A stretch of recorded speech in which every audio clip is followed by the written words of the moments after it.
Swayam Vishnupad Paramahansa Parivrajakacharya Ashto Tarasata Sri Madhis Divine Grace A.C. Bhaktivedanta Swami Maharaj Srila Prabhupada Ki Jai Grantaraj Srimad Bhagavatam Ki Jai Nitai Gaura Premanandi. All glories to the assembled devotees.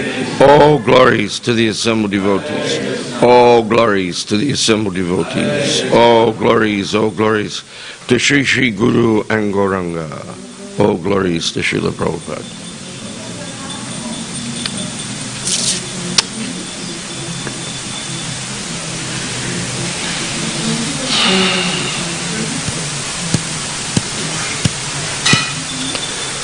Om Namo Bhagavate Vasudevaya.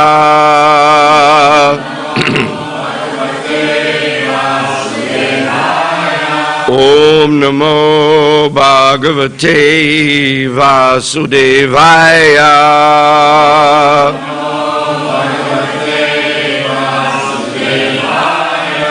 Om Namo Bhagavate Vasudevaya.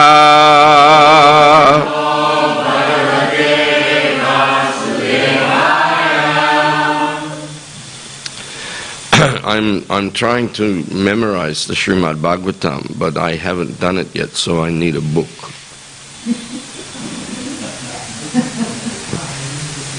Can I have the big one out of the cupboard? And the Bhagavad Gita also, please.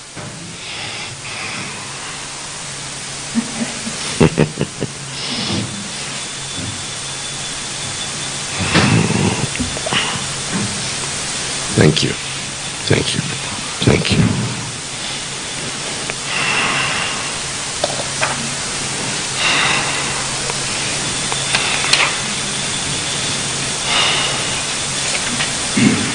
Verse 24. Puryam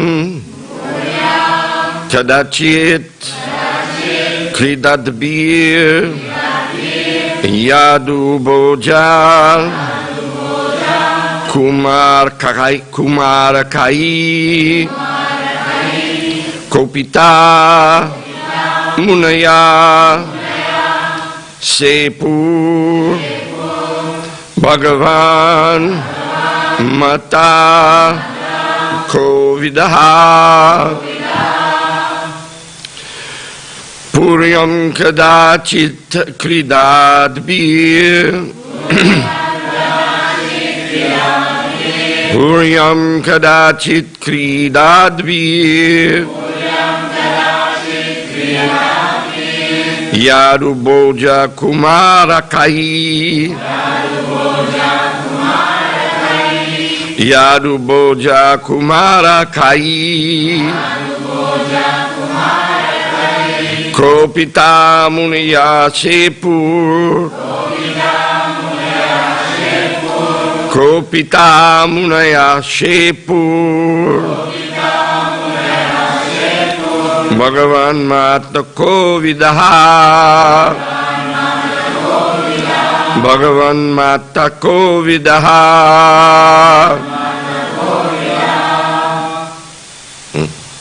Puryam kadachit kridadbir Yadu boja kumarakai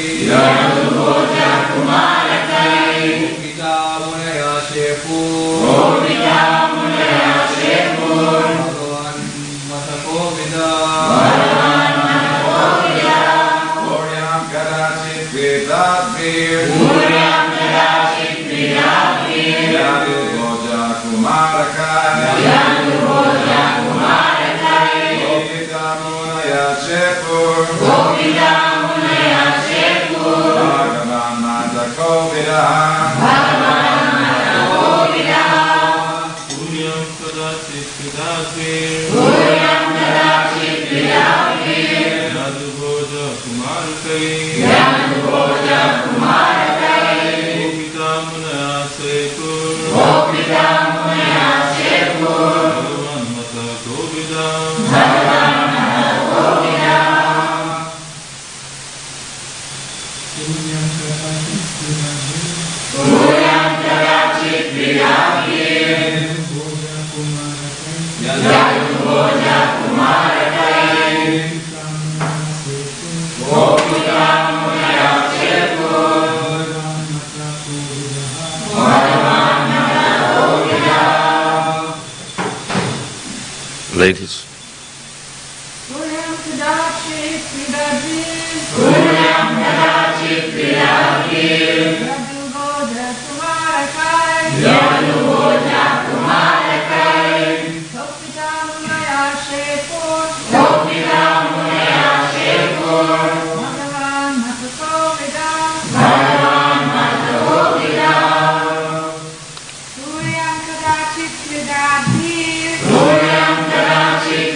Puryam, in the city of Dwarka. Kadachit, once upon a time. Kridadvihi, by sporting activities. Yadu, the descendants of Yadu. Boja, the descendants of Boja. Kumarakai, princes. Kopitaha, became angry. Munaya, the great sages. Sepuhu, cursed. Bhagavat, the personality of Godhead. Matta, desire. Kovidha, cognizant. Translation. Once upon a time, great sages were made angry by the sporting activities of the princely descendants of the Yadu and Bhoja dynasties. And thus, by the desire of the Lord, the sages cursed them. Once upon a time, great sages were made angry by the sporting activities of the princely descendants of the Yadu and Bhoja dynasties. And thus, as desired by the Lord, the sages cursed them. Purport by Srila Prabhupada. Srila Prabhupada ki jai. The associates of the Lord, who were playing the part of the princely descendants of the Yadu and Bhoja dynasties, were not ordinary living entities. It is not possible that they could offend any saintly man or sage, nor could the sages, who were all pure devotees of the Lord, be influenced by anger by any of the sporting activities of the princes born in the holy dynasties of Yadu and Bhoja, wherein the Lord himself appeared as a descendant. The cursing of the princes by the sages was another transcendental pastime of the Lord to make a show of anger. The princes were cursed in order that one may know that even the descendants of the Lord, who could never be vanquished by any act of material nature, were subjected to the reactions of anger by great devotees of the Lord. One should therefore take great care and attention not to commit an offense at the feet of a devotee of the Lord. Dun, dun,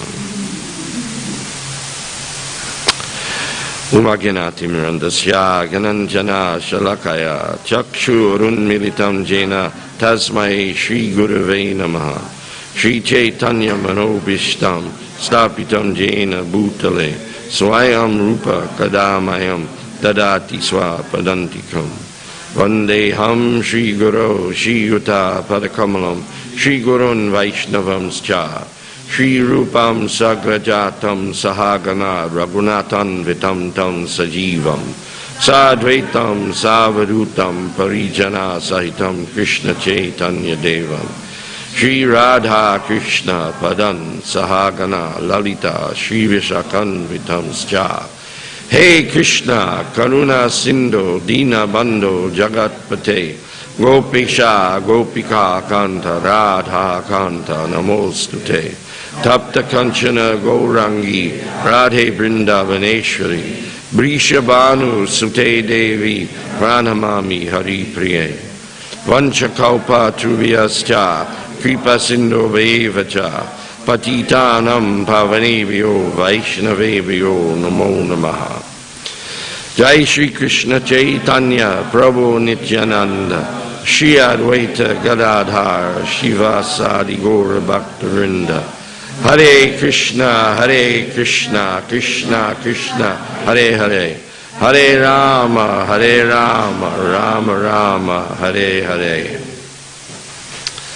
Nama Om Vishnu Padaya Krishna Prashtaya Bhutale Srimate Bhakti Vedanta Swami Niti Namne Namaste Saraswati Deve Gauravani Pracharine Nirvishesha Sunyavadi Paschacha Deshatarine Mukam Karoti Vachalam Pangam Langa Yate Girim Jat Kripa Tamaham Vande Shri Gurun Dinatarine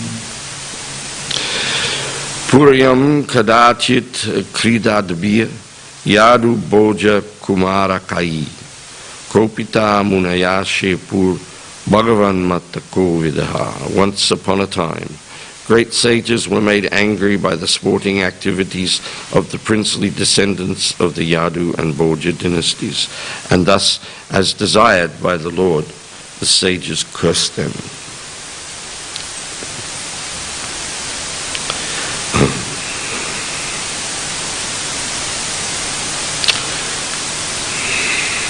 Anger is a very dangerous thing.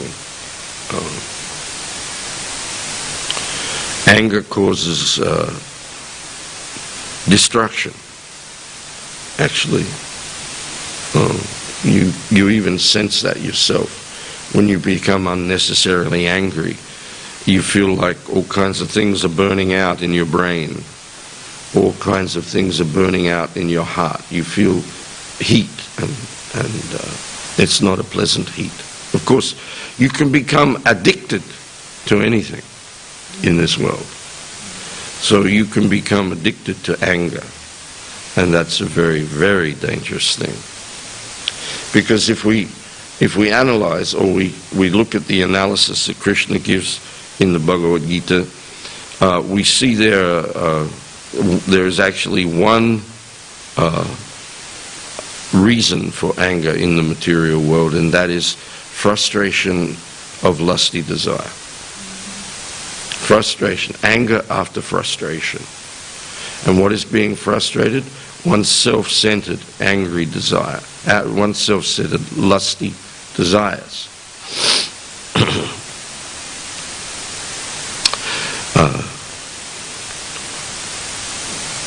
Self-centeredness is something which we don't find in a saintly person. So therefore, anger from a saintly person has to be understood to be something other than self-centered. And the point that Prabhupada is making here is that the cursing of the princes by the sages was another transcendental pastime of the Lord to make a show of anger. It's said of the spiritual master that he is soft like a rose and hard like a thunderbolt. And I personally can recall incidences where Srila Prabhupada would make a show of anger. And then in the next, just instantly, he would be soft afterwards. But that is an indication that he was not controlled by anger. He was making a show of anger for a particular purpose in a particular situation. And he was not always angry with his disciples. Or there were some disciples he would show anger to, and some disciples he would never show anger to. Because the spiritual master is very expert in understanding the psychological nature of the makeup of the disciple, and understands what they can take and what they can't take. But the point is that if one is not free from material lust, then one can become overwhelmed by anger. And when one becomes overwhelmed by anger, actually I think we all experience it. For hours, maybe even days afterwards, you feel the bad effects of that.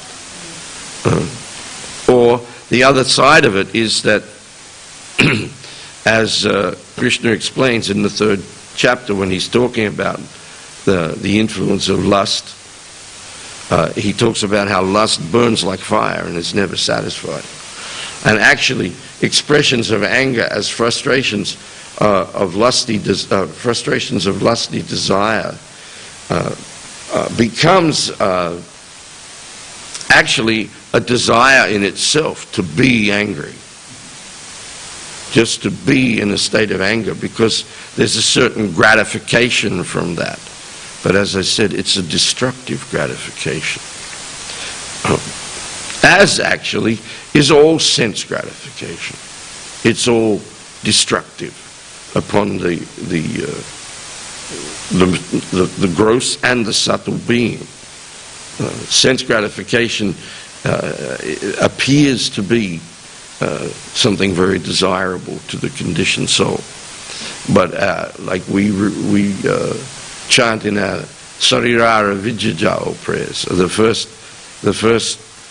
sentence, I remember I was just so stunned the first time I heard that this body is a lump of ignorance and the senses are a network of paths that lead to death.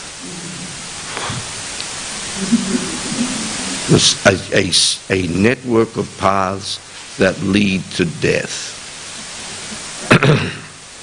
And what are we doing while we're traversing this network of paths? We're trying to gratify the senses. We're trying to gratify the desires that arise in our mind in relationship to the senses and the objects of the senses, contact with the objects of the senses. And anger itself becomes an object of sense gratification when one becomes addicted to it. But saintly persons are not addicted from anger, because there are two very, very instructive verses on this in the Bhagavad Gita, and I'd like to read them as a background of what we're talking about. In the 2nd chapter, there's a verse number 56, where there's a phrase, Vitaraga Bhaya Krodha. And we pick up on that because Krishna repeats that same phrase in verse 410 of the Bhagavad Gita. And what he says there is very instructive in regard to what we're dealing with here today. 256 says, Dukeshvanu dvignamana sukeshu vigataspriya vitaraga bhaya krodha. Who's the pundit? You only know this verse. Well, if you only know this verse, it'll get you back to Godhead. Don't worry. Stitadiya muni uchyate.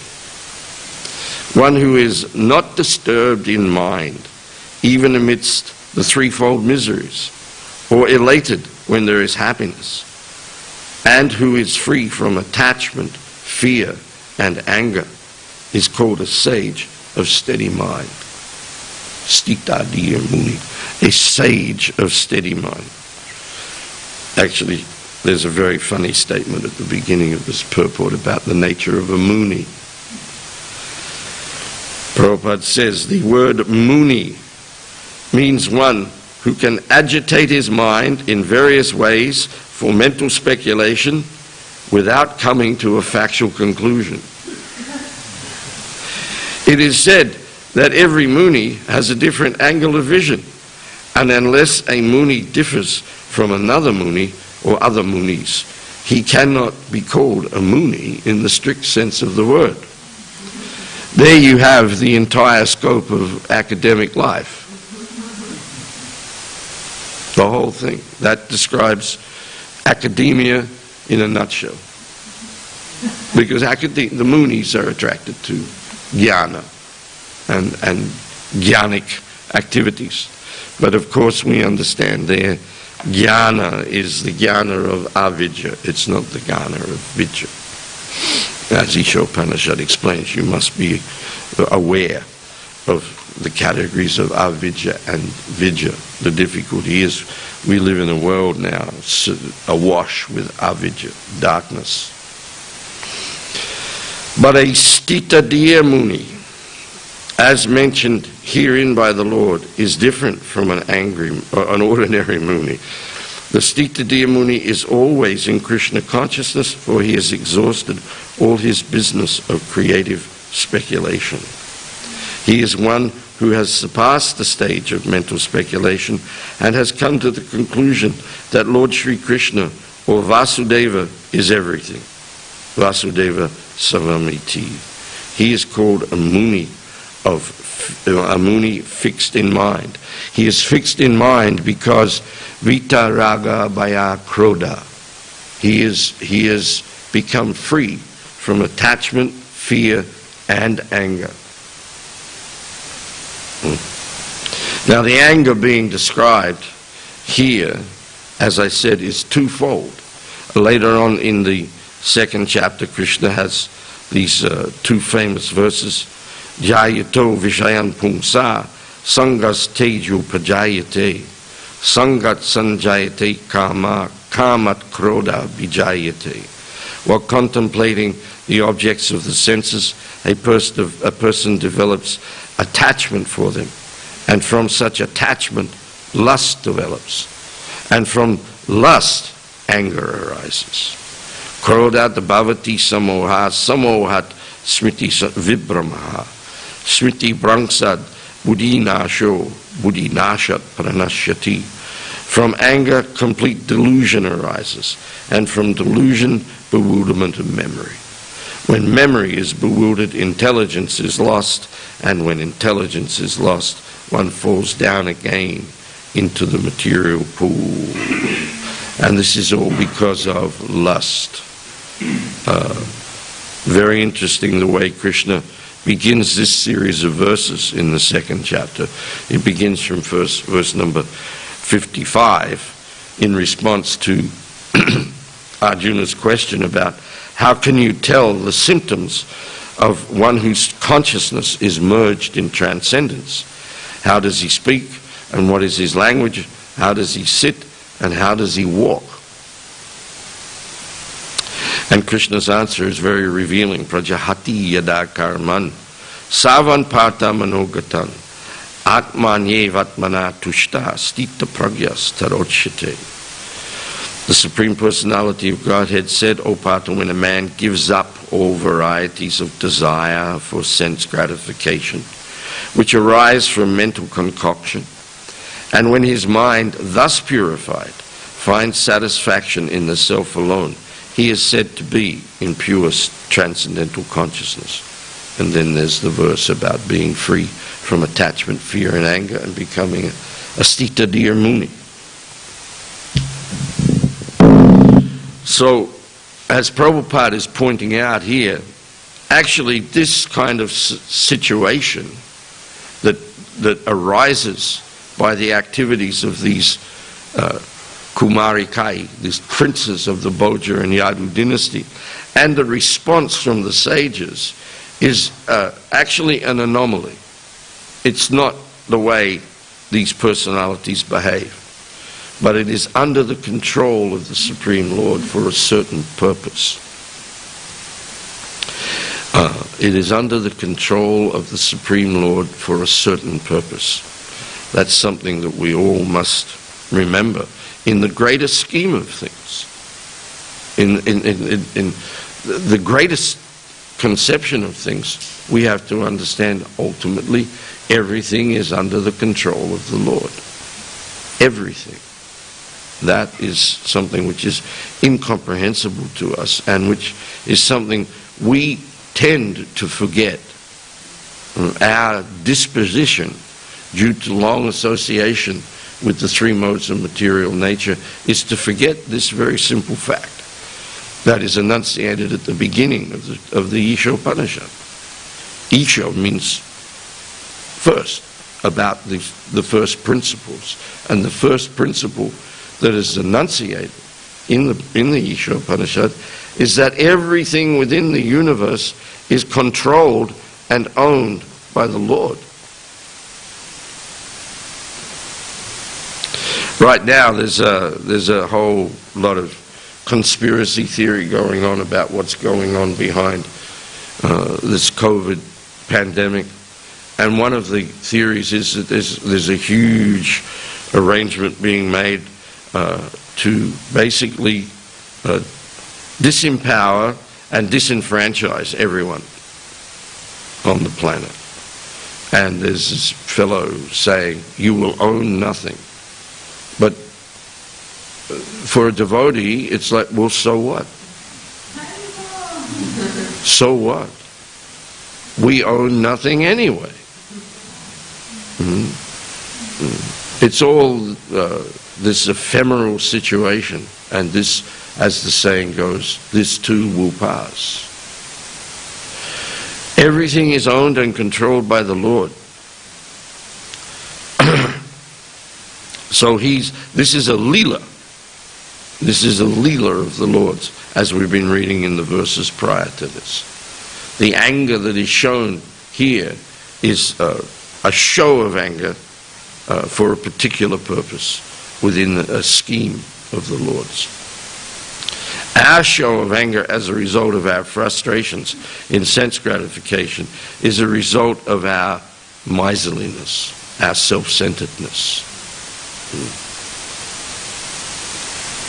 Interesting word, miserly, or miser. And then we have miserly, but then we have misery. Funny language, as I say many times. English is a funny language. But the root of this is the same. Being a miser or being miserly leads to misery. Misery. Misery. And what is that misery? That misery is being covered by attachment, fear, and anger in the material world. The attachment, as Prabhupada explains, the attachment, fear, and anger are, isn't that interesting? I just opened it up right at the verse.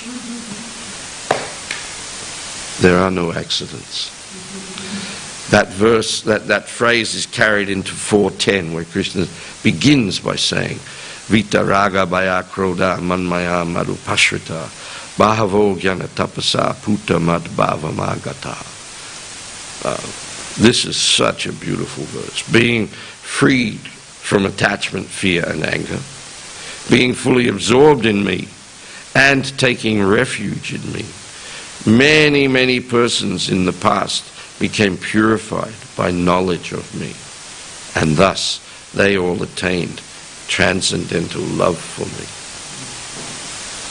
Very interesting. Everybody knows 4.9. Yes? 4.9? Everybody knows it. Just like everybody knows Tadvidi Pranipatina Pariprasnena. Yes? This is the verse that follows. Janma Kama Chame Divyam. This is the verse that follows it. You must see them as a couplet. One who knows the transcendental nature of my appearance and activities does not, upon leaving the body, take his birth again in this material world, but attains my eternal abode, O Arjuna, being freed from attachment, fear, and anger, being fully absorbed in me, and taking refuge in me, Many, many persons in the past became purified by knowledge of me, and thus they all attained transcendental love for me. And indeed the next verse, as all surrender unto me, I reward them accordingly.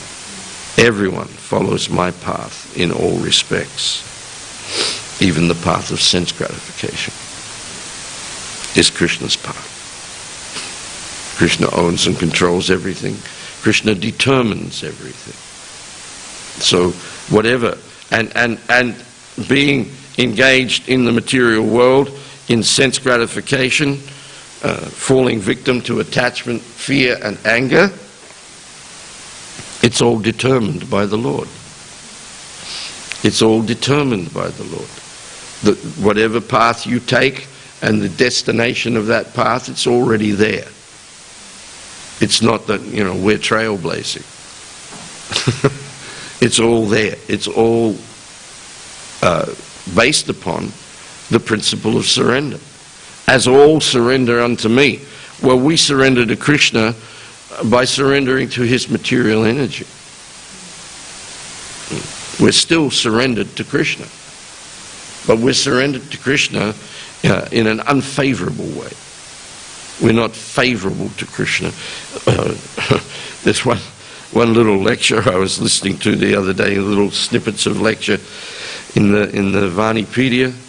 Hundreds of just gems taken out of lectures. And Prabhupada was talking about how even Krishna has dedicated enemies. And he starts out by talking about Kamsa and Shishupal and Dantavakra. But then he elaborates on it and says, basically, if you're in the material world, you're Krishna's enemy. You have become inimical to Krishna. Because the central principle of all existence is that Krishna is the center. And in the material world, I am the center.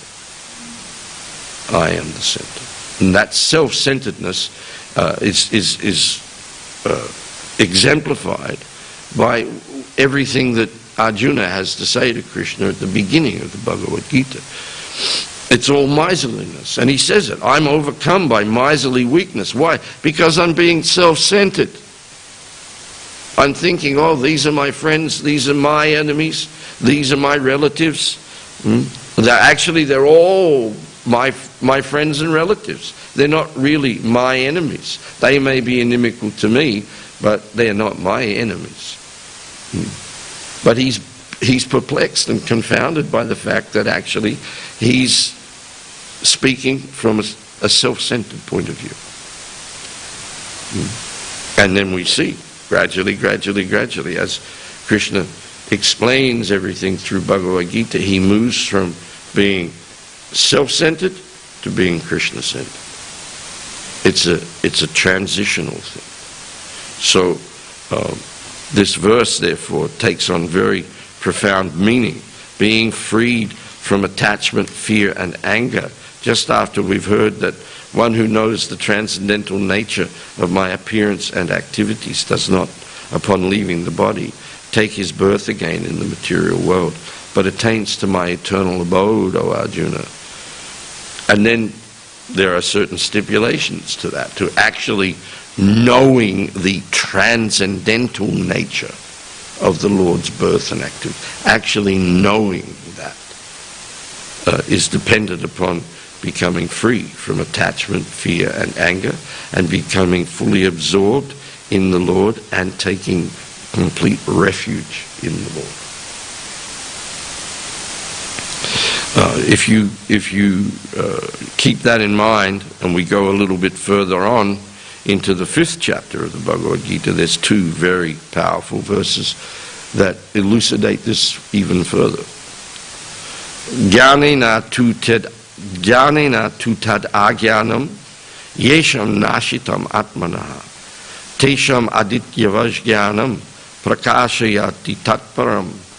When, however, one is enlightened with the knowledge by which nescience is destroyed, then his knowledge reveals everything, as the sun lights up everything in the daytime.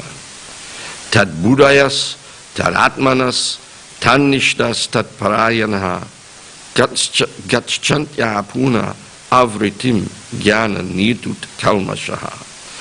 When one's intelligence, mind, faith, and refuge are all fixed in the Supreme, then one becomes fully cleansed of misgivings through complete knowledge, and thus proceeds straight on the path of liberation. So, involved in all of this is this very important statement, Vitaraga Bhaya Krodha, Manmaya Marupashrita. You have to become free from material attachment, fear, and anger in the process of self-realization. The attachment, Prabhupada says, these are the three phases of attachment to the material world. Attachment to matter itself is the first thing. Then as one begins to come out of that and revive one's interest in spiritual life, then there's fear. Fear arises because you're presented with the reality that you are an eternal living being. You are an eternal individual person. You have an identity that never changes. You don't just merge into impersonal Brahman. And that is initially fearful because, as a line from a famous song goes, I keep as far away from myself as I can. And we are very much far away from ourselves in our material sojourn. We are totally immersed in the false ego. And we are totally addicted to sense gratification and pursuing lusty desires, and therefore very prone to becoming angry. And so in the process of endeavoring for self-realization, as well as having to deal with getting beyond the impersonal conception of the Absolute, even before we get to that, we can become very, very angry because we just keep hearing this void philosophy.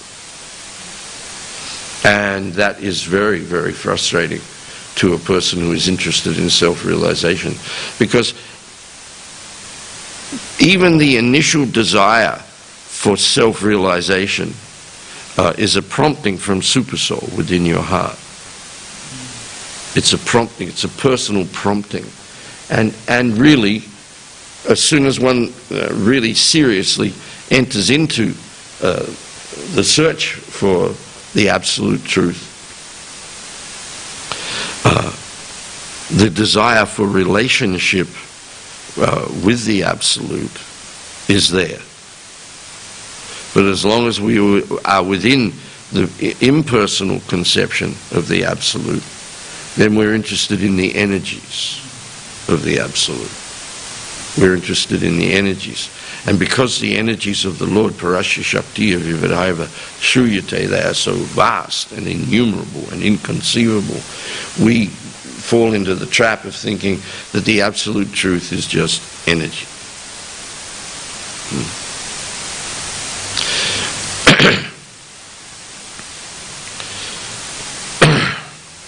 But alongside of that is this voidist nonsense.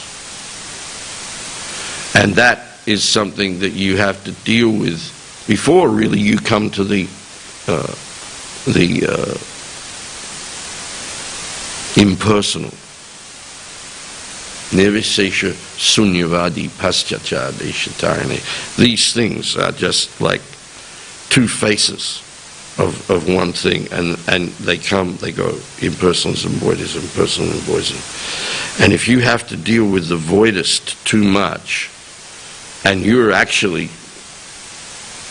person, you're never not a person, and even you may deny all of that, you still are here, and you still are dealing with this, and you still want something, and you want relationship, So it's okay to have a relationship with the energies for some time, but to have a relationship with nothing,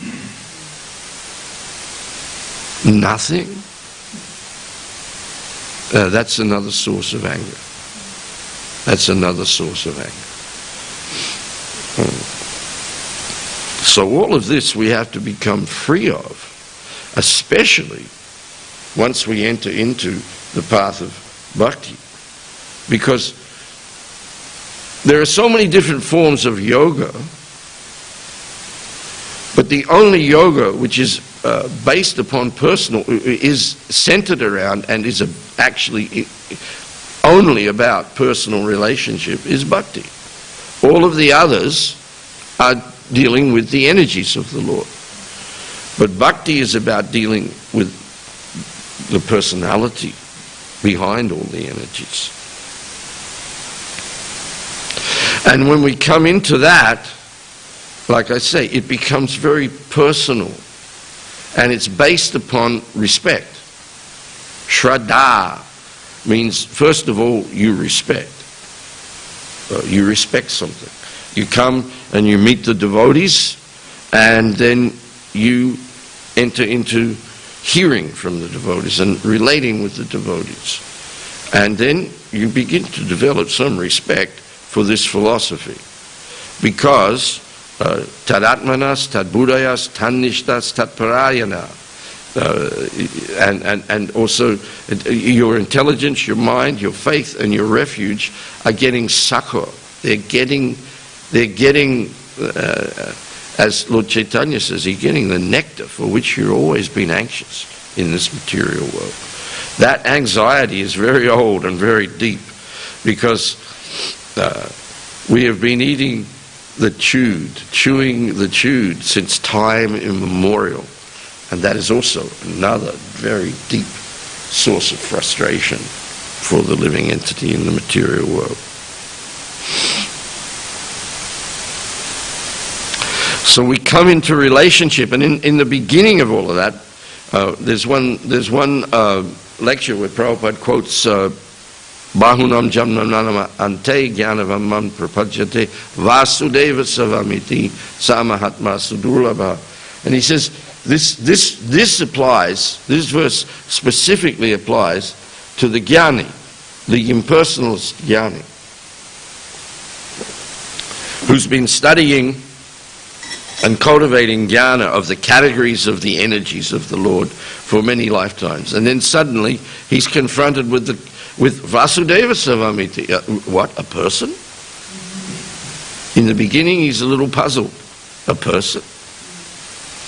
And actually I think we're all a little puzzled by that when we first come in contact with the devotees. Are you telling me that everything comes from a person? One person? Huh? How is that? All these energies, all this, because in the face of the energies of the Lord, we're all totally overwhelmed. Totally overwhelmed. Devi Yesha Gunamai Mama Maya Duratyaya. You just see in that the ridiculousness of the idea that we can control nature. Maya Jakshena Prakriti Suyate Sacharacharam. Hetu Nane Nukuntaya Jagat Viparivatate. This nature is working under Krishna's direction. The problem is, without proper education, we naturally come to the conclusion that there's nothing more than this. Because we can't see beyond it, and we are overwhelmed by it. Bewildered by it. Ahankara vimudatma. Ahankara is the first covering of the material energy, and it bewilders us. We lose all sense of identity, or all sense of our actual identity, and we simply take on one identity after another under the influence of the three modes of material nature.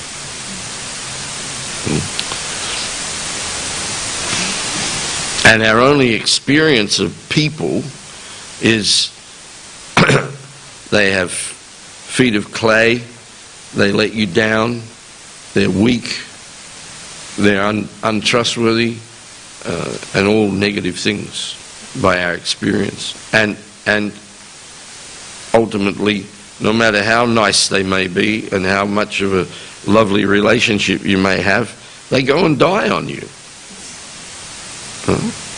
And they're gone.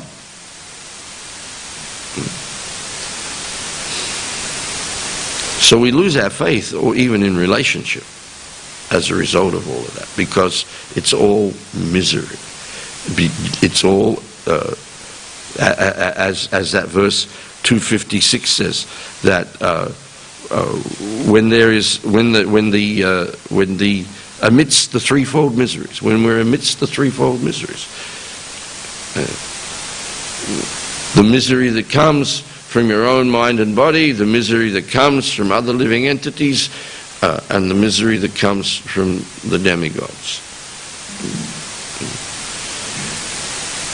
We become perplexed by all of this, and we even give up on relationship. So when we come in touch with the devotees, it takes a little while actually to develop some respect, because nobody has any respect anymore. Nobody has any respect for anything or anyone. That's a bit of a generalization, but in terms of actual knowledge and living in actual knowledge, nobody has any understanding, and therefore they have no respect.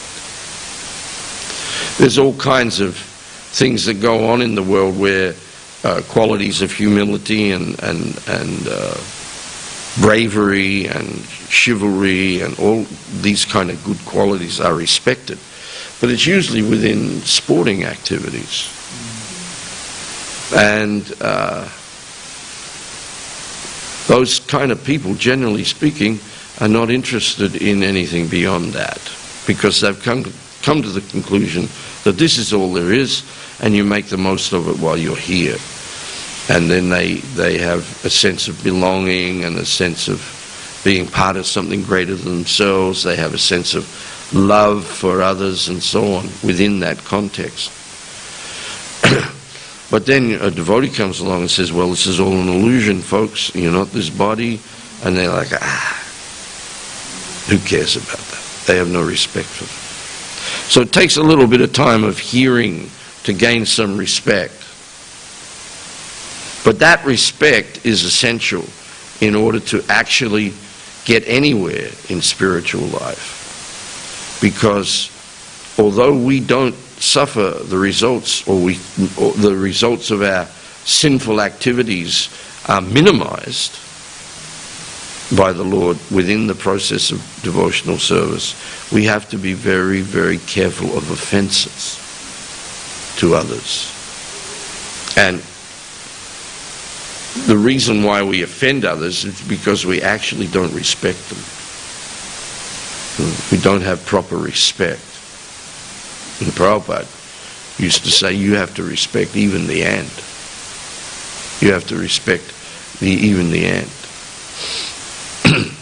I think it was Hari Sori one time. There were some ants in Prabhupada's room, and Hari Sori was just brushing them out. And Prabhupada was watching him, and he said, before you would have killed them. Before you would have killed them. That's exemplified by the story of Mragari the hunter. Such a vicious and violent man he'd become due to conditioning. And he was totally unconscious of his viciousness and his violence. It was just what he did. This is what I do. And the perverted nature of the influence of the modes of material nature is that he was actually getting pleasure from that. And when he became enlightened by Narad Muni and given the path of bhakti, the next time Narad comes with Angira Muni to visit him, he comes out to greet them, and there's ants on the path, and he's flicking them out of the way. Because he's learned respect. He's learned respect, and as a result of his genuine respect, he does not want to offend anyone or anything, any creature. And that's very important. That highlights the importance of this last sentence of this purport. One should therefore take great care and attention not to commit an offense at the feet of a devotee of the Lord. We should be that's a real should. There's a should, all right? One should be very careful. One must be very careful of this. Because there's one very nice little story Srila Bhaktivinoda tells about two sadhus who were living in Radhakund. They had bhajan kutis there. And one of the sadhus he was very, very advanced, and he was very much revered by all the other sadhus there. And he would go into meditation in his chanting, and in his meditative state, he would be witnessing Leela. And there was another sadhu there who was very new. He wasn't very experienced, and he was a cripple. And you know, like you see in India, those cripples, they have those little trolleys, and they just get around on those. So he was living in Radhakund in the association of the sadhus, but he had to move around on this little thing all the time. And the story goes that one day, the very advanced sadhu was sitting in his bhajan kutir, and he was totally immersed in this meditation, and he was witnessing a Leela of Krishna Balaram with the cowherd boys, and Lord Balaram was cutting jokes with Krishna, and the sadhu began to laugh. And just as he did that, the crippled sadhu went past his bhajan kutir on his trolley. And he thought, why is he laughing at me? Just because of my condition. I thought he was a sadhu. He's supposed to be equal to everybody, but he's laughing at me because of my inability, because of my handicap, because of my, what do they call it now? Huh? Disability. And immediately he thought like that. Immediately the advanced sadhu's meditation broke, and he thought, what? And then he saw this sadhu there looking at him in a hurt way, and then he put two and two together, and he realized, he's hurt because he heard me laughing, and he thought I was laughing at him, but he wasn't. But he was so advanced in his consciousness, he could understand, that's hurt his feelings. That's hurt his feelings. I've offended him, even unknowingly. I've offended him. So he bowed down to this handicapped sadhu and begged forgiveness for his offense. And when that sadhu understood, it's a misunderstanding, he forgave him. And then the other sadhu invited him into his kutir, and they chanted together, and they both saw the Leela. So these things are very, very important. Srila Bhaktivinoda makes the point that the Lord does not like offenses to his devotees, even inadvertently. Even if there is an inadvertent offense. Krishna's not pleased with that. He's not happy when he sees it, for some reason or another, one devotee is making another devotee unhappy. It's not right. It's just not on, as they say. It's something we need to, all of us, pay very clear attention to. That all devotees are actually worshipable. One may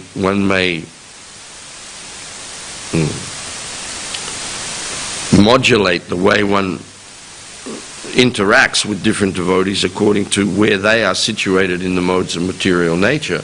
And sometimes we see a devotee is exhibiting envy. And you have to be very careful to condemn such a person. Even from within your mind, you still have to offer respect to such a person because they're devotees of the Lord. And devotees of the Lord are totally under the protection of the Lord and are totally dear to the Lord. Everyone is dear to the Lord. But one who becomes a devotee, one who becomes friendly disposed to the Lord is very dear to the Lord. Very, very dear. Because, as Prabhupada says, Krishna is very much anxious to get you and everyone else back to him. He's very much aware of the inimical consciousness of the fallen conditioned souls.